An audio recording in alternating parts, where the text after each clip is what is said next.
아무리 작은 집이어도 집을 한 채 갖고 있고 그 집이 재개발이 되면서 새 집을 받으신 거예요. 한 채는 자기가 살고 나머지 두 채는 임대를 줌으로써 그냥 앉아서 돈을 벌고 있는 것이죠. 과거에 공산주의 경제에서는 대부분의 사람들이 사실 작은 집이라도 있었다고 해요. 국가가 이제 집을 사람들에게 다 나누어 준 거죠. 어른들 같은 경우에 부모님 세대, 요즘 중국 젊은이들의 부모님 세대 아니면 할아버지 할머니 세대의 경우에는 작은 집이라도 하나 갖고 있으신 거예요. 그런데 중국이 그동안 엄청난 경제 발전을 했잖아요.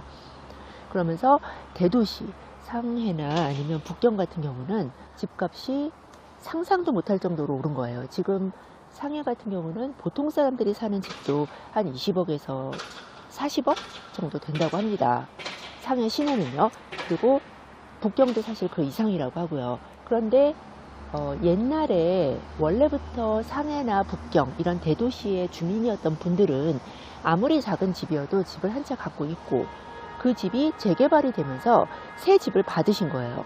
그런데 집을 하나만 받았느냐? 그게 아니라 단독주택인 땅을 그러니까 개발상에게 땅을 제공을 하면 집을 보통 두 채나 아파트를 세 채를 받았다고 합니다.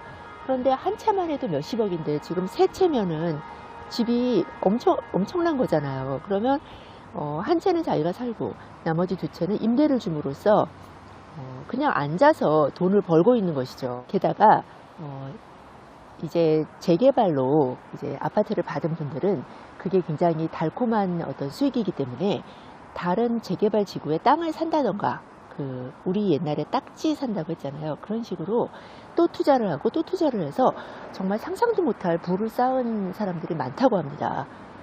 그런 사람들의 자식이기 때문에 이런 사람들의 자녀가 결혼을 하면 월급 상해라고 하더라도 상해나 북경이라 하더라도 대졸 직장인들의 급여가 그렇게 많지는 않더라고요. 그럼 이 사람들은 그 급여를 모아서 집을 사는 게 아니더라고요.